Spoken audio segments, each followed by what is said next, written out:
My name's James D. Scrine. I'm from south of Atlanta, Georgia. Worked for a company which installed electric, gas, water, solar panels. And my job was inspector slash installer, repair, kind of did it all. I'd been with the company so long. After I was injured on the job, I went to my flight surgeon, family physician. He referred me to a chiropractor next door. He took a look at it, tried to massage a little bit, and there was so much pain I just couldn't do it. So from that point on, my daughter was kind enough to drive me to St. Joseph's in Atlanta, where they did an x-ray and said, well, sir, all you have is a herniated disc. You'll be fine in 6 weeks. I'm a remote employee, so at that time I called my HR department, started the workman's comp, and found out the workman's comp system is not real kind to those who become injured. So they had specific things they wanted me to do, which I did. At one point, they suggested, well, what we've done so far didn't work. They gave me a steroid shot in my lower back. I found myself 22 days later, around 22 October, about 4 months after the injury, that the shot had made me a diabetic and my eyesight was very poor. At that point, I contacted legal assistance, and they forwarded me on to Dr. Empting's office, which is a pain type doctor system that helps you, control the pain. From there, I saw my first surgeon at the Atlanta Spine Clinic. He said, you do have a herniated disc and you may have some torn disc associated with it, or something going on in between the vertebrae.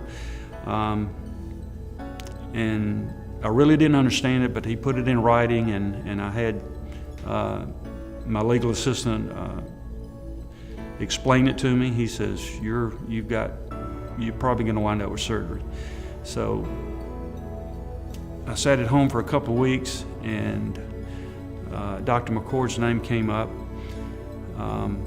Asked for the workman's comp if I could get a second opinion. Took a week or 2 or 3, of course, for them to get back with us, and they approved it. So they thought he was in Atlanta. I think that's the only reason they approved it. I got in the car and drove up here as quick as I could, and got the ball rolling. He gave me the same diagnosis, but a little bit more, saying that you're looking at not 2 levels, but 4 levels. Didn't know what that meant, and I'm probably glad I didn't, because of the extensive surgery that was going to be done. And from that point on, it seemed like workman's comp had an agenda of all of these hoops that I had to jump through before they were going to approve the surgery. So from the time of my injury on the 12th of August 2010 until I was fortunate enough to have my surgery on May 22nd, 23rd, and 25th. During the process of working up to the surgery, we would ask for, we need to get this done. And they said, well, first you need to have a myelogram done. And so we would go, it'd take a month to get that scheduled and get all that set up. And then we'd say, okay, what about the surgery? The 2 surgeons had said something about surgery.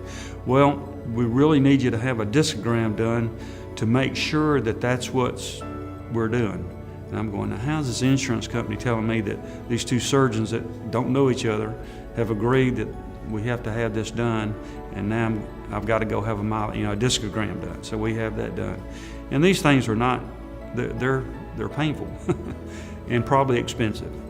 And so not only are they paying me a weekly workman's comp fee, they're paying me to have all these procedures done, when in the end result, we have to have the surgery. So I didn't feel like they, I'm sure they believed what was in writing that the surgeons had said, but they didn't treat me as they believed that I was hurt as bad as I was.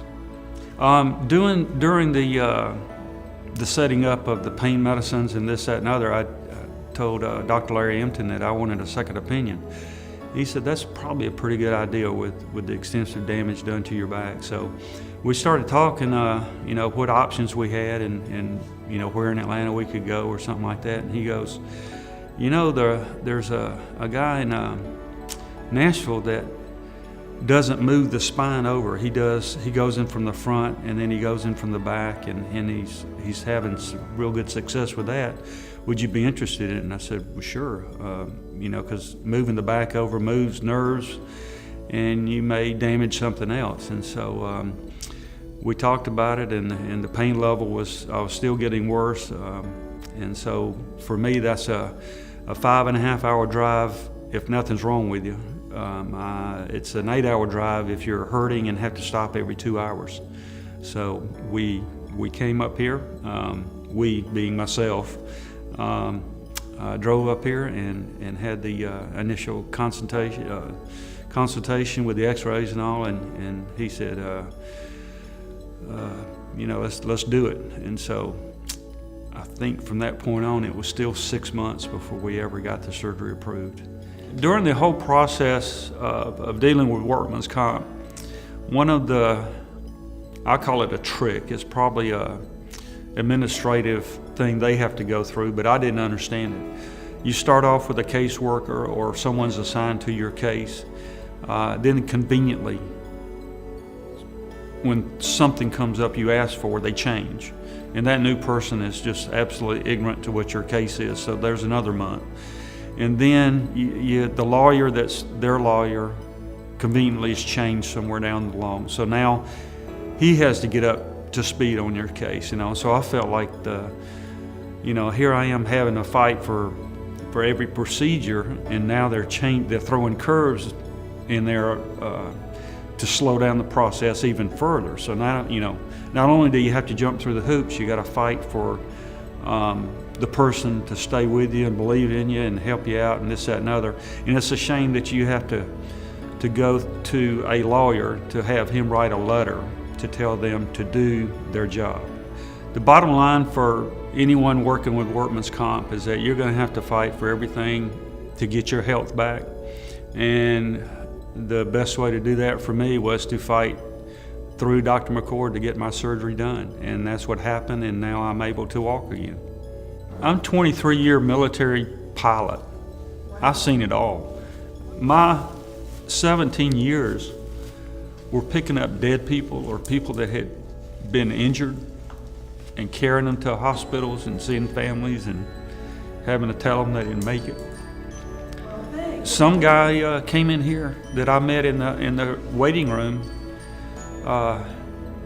This was his 8th surgery, but he'd been operated on 3 times by someone else, and David was having to take everything out and then put his solution in there. And the guy said, stick with, you know, don't worry about it. This was the day before I was to have my surgery, so I needed to hear that. That was good. And I mean, he had cuts all over him, and I said, is that what I'm gonna look like? And he goes, yeah, you're gonna get the 2 cuts on the side and here, this, that, and other, but don't worry about it. He said, because the pain will go away when you wake up. And it has so far. The hardest thing is getting over the surgery. But the medication that I started on right away was Oxycontin, just to get to where I could pass about a 45-degree thing. And our biggest worry in the beginning is this is going to progress to where you're going to be in a wheelchair after surgery or before surgery. And it was heading that way. You can try to talk yourself out of, well, it's not as bad as they said, and I can work my way through it. And that's what the Oxycontin will do for you. It'll make you feel like I'm not hurt. And then you don't take it for a day and you can't move. You're actually in a fetal position trying to do something. So over the last 2 years, I've been on 20 milligrams of Oxycontin twice a day. That's the slow time release. And then every 4 hours or every 2 hours, I would take a 10 milligram Percocet, which is the same thing, with Tylenol added with it. It just acts quicker with your brain to tell you that you're not in pain. And then you have to take a muscle relaxer to go along with it, else you'll be all knotted up and nothing works. So the Soma muscle relaxer and the Oxycontin and the Percocet. Been on it for 2 years. They said, they being Mr. Empting, 6 months minimum to come off of this. So I'm now in the process of coming up with a lot of pain medicine, which really the roller coaster started again. It started at the beginning, and now the roller coaster of depression is going to come back over the next several. Just finished talking with Dr. McCord downstairs. Today is 75 days since surgery. No wheelchair. We're starting to come off of the drugs, and I don't believe without Dr. McCord's help that I would ever made it through any of this, and I would have been in a wheelchair and taking medicines that would probably taken away my life as far as social activities or anything, just being in existence, and that's not a good way to live.